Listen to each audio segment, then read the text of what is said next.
இந்தியாவில் பள்ளி கல்வி முறை காலமுறை ஆய்வு மற்றும் தர மேம்பாட்டிற்கான கொள்கை வரைபடம் நிதி ஆயோக் ஒரு அறிக்கை வெளியிட்டிருக்கு. அது நம்ம டிஎன்பிசி தேர்வுக்கு தயாராகக்கூடிய மாணவர்களுக்கு அந்த அறிக்கையினுடைய முக்கிய அம்சங்களை பார்க்கலாம்.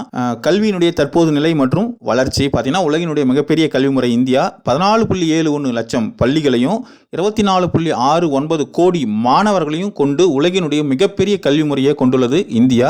கட்டமைப்பு வசதிகள் அப்படின்னு சொல்லி பார்த்தோம் அப்படின்னா, கடந்த 10 ஆண்டுகளில் மின்சாரம், கழிப்பறை வசதிகள் மற்றும் அனைவரையும் உள்ளடக்கிய உள்கட்டமைப்பு ஆகியவற்றினுடைய கணிசமான முன்னேற்றம் ஏற்பட்டுள்ளது.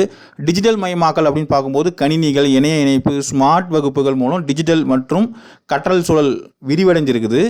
ஈக்விட்டி அண்ட் இன்க்ளூஷன் அந்த தலைப்பில் பார்க்கும்போது பெண் குழந்தைகளுடைய கல்வி பங்கேற்பு அதிகரித்துள்ளது. பட்டியல் சாதிகள் மற்றும் பழங்குடியின மாணவர்களுடைய சேர்க்கை விகிதம் பார்த்தீங்கன்னா அனைத்து நிலைகளிலும் உயர்ந்துள்ளது. கற்றல் விளைவுகள், அதாவது லேர்னிங் அவுட்கம்ஸ் அப்படின்ற அடிப்படையில் பார்க்கும்போது கொரோனா பெருந்தொற்றுக்கு பின்னாடி அடிப்படை எழுத்தறிவு மற்றும் எண்ணறிவு ஆகியவற்றில் முன்னேற்றம் ஏற்பட்டுள்ளது. இதற்கு தேசிய கல்விக் கொள்கை, அதாவது NEP 2020, நிபுன் பாரத் திட்டம் மற்றும் சமக்ர சிக்ஷா அபியான் போன்ற முக்கிய காரணிகளாக குறிப்பிடப்பட்டுள்ளது. இந்த அறிக்கையில் முக்கிய பரிந்துரைகள் ஒரு 13 வழங்கியிருக்குது.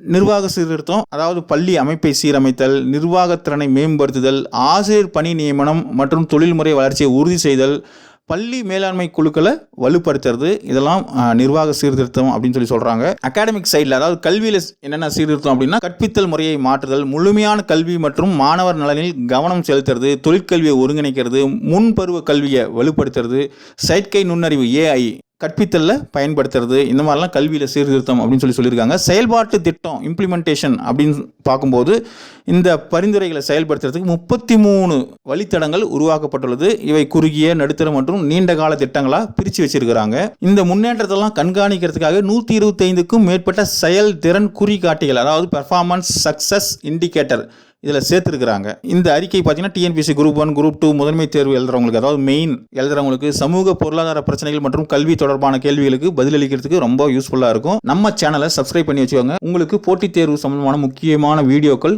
வந்துட்டே இருக்கும். அரசு வேலை பெறுவதை நமது லட்சியம், அதை அடைந்தே தீர்வோம். நன்றி.